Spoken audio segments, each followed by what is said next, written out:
Cláudia Lecim Rodrigues, o assassinato que chocou o Brasil. Cláudia Lecim Rodrigues morreu no Rio de Janeiro em 23 de julho de 1977, aos 21 anos. Seu corpo foi encontrado 2 dias depois nas Pedras do Chapéu dos Pescadores, na Avenida Niemeyer. Ela estava nua e tinha um saco cheio de pedras amarrada no pescoço. Logo a polícia chegou ao nome dos assassinos, ou suspeitos, no caso, que estavam com ela em uma festa na noite de seu desaparecimento: George e Michael. Michael Frank tinha dupla nacionalidade.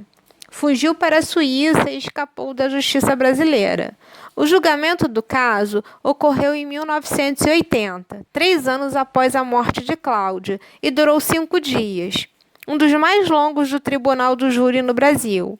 Ao final, Jorge foi condenado por ocultação de cadáver e cumpriu uma pena de 3 anos e 4 meses. O júri concluiu que ele não era o autor da morte de Cláudia Lecim. Michael Frank não foi julgado e morreu assassinado em Zurique em setembro de 1989.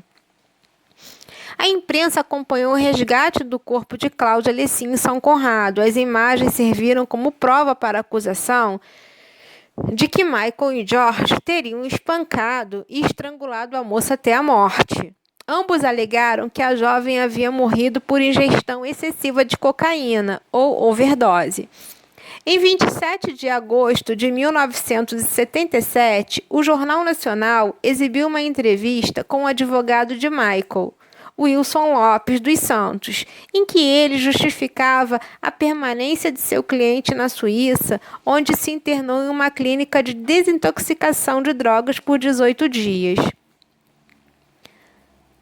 Em 23 de setembro, o jornal Hoje mostrou uma entrevista com os pais de Cláudia, Hilton e Maria Rodrigues, que declararam que a filha teria sido assassinada e não morrido por overdose de cocaína. Hilton Rodrigues mostrou ainda uma carta escrita ao presidente Ernesto Geisel, na qual pedia maior atenção ao problema das drogas no Brasil. O telejornal apresentou ainda a opinião pública sobre o caso por meio de entrevistas nas ruas da cidade. Bom, as contradições, nesse caso. Em 26 de setembro, uma entrevista com Jorge Cole, na qual ele manifestou vontade de revelar a verdade sobre o caso.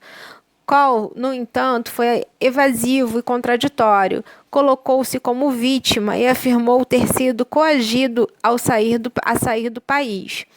Questionado sobre se estava ao lado de Cláudia quando ela morreu, ele confirmou que estava. Da primeira vez, Cole havia negado que estivesse presenciado a morte de Cláudia Lecim. Nessa mesma edição, Cid Moreira, que era o apresentador do histórico Jornal Nacional, no caso, na época, ele informou que as imagens exibidas pela Globo mostrando a descoberta do corpo de Cláudia havia sido vistas na íntegra pelo promotor José Cruz Ribeiro.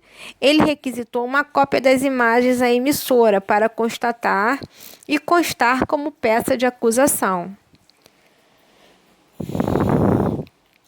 Em 27 de setembro, o Jornal Nacional exibiu as fotos numa entrevista com Michael em uma clínica psiquiátrica na Suíça, realizada pela repórter Ilan Kelson e pelo fotógrafo Chico Nascimento, jornalista da revista Manchete, na época. Essas foram as primeiras imagens de Michael depois que ele fugiu do Brasil. Na entrevista que Michael deu ao Fantástico em julho de 78, um ano após a morte da jovem, era a primeira vez que ele falava sobre o caso na TV. Ele afirmou que a causa teria sido uma overdose letal de cocaína. O repórter perguntou então por que Jorge não teria jogado o corpo da menina na Avenida Niemeyer. Por que não chamou o socorro? Ele disse que o uso contínuo de drogas o fez agir de tal modo. O Fantástico informou também que Michael estava em liberdade na Suíça, mas não tinha permissão para sair do país. Ou seja, eles perguntaram para ele, né? Por que vocês não chamaram uma ambulância, um socorro? Não, ele falou como ele estava muito drogado. Ele não pensou, né? Consequentemente, ele foi lá e jogou o corpo da menina nas pedras.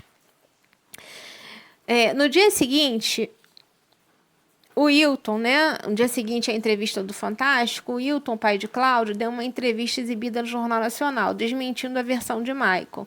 Ele voltou a afirmar que Cláudia teria morrido assassinada e reclamou da justiça brasileira. Poucos dias depois, 25 de julho de 78, o Globo Repórter voltou ao caso, apresentando o documentário Caso Cláudia, Intriga Internacional.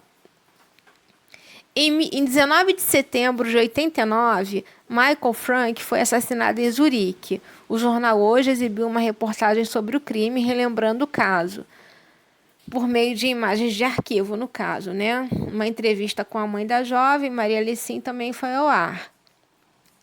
19 anos depois da morte de Cláudia Lecim, em 13 de agosto de 96, o RJTV exibiu o caso da jovem, que a justiça concluiu ter morrido por ingestão de drogas, e a série se chamou Os Crimes que Abalaram o Brasil. A repórter Aline Hungria apresentou um breve histórico do caso. Ou seja, não teve punição, só um dos homens que ficou preso durante muito pouco tempo, né?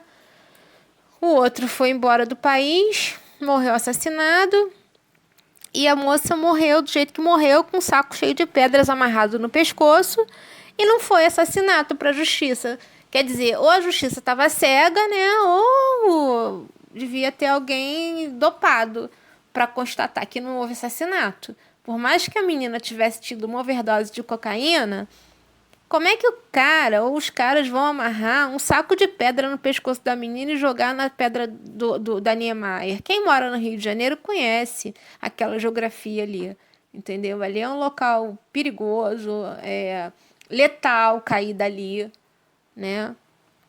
Então, o caso do Cláudia foi esse.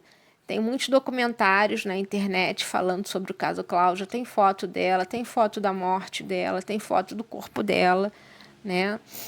E foi isso. Para a época, foi um crime chocante, né? Hoje em dia, a gente vê isso constantemente no dia a dia, toda hora, né? Tem feminicídio, virou uma constante, uma coisa normal que não deveria acontecer.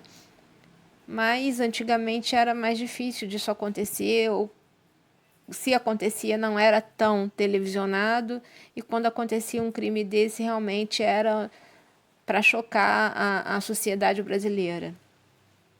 Se vocês gostaram desse pequeno resumo sobre o caso Cláudia Lecim, eu peço que vocês curtam o vídeo, tá? Que vocês façam comentários. Se tiver algum caso que vocês quiserem que eu narre, é só falar, coloca nos comentários, ou então passa um e-mail para mim, que meu e-mail está lá na descrição do meu canal. Eu faço um podcast sobre qualquer caso que vocês tiverem interesse em ouvir, tá bom? Obrigada, curta, se inscreve no canal para ajudar a crescer, porque é importante, né? Até motiva, tá bom? Obrigada.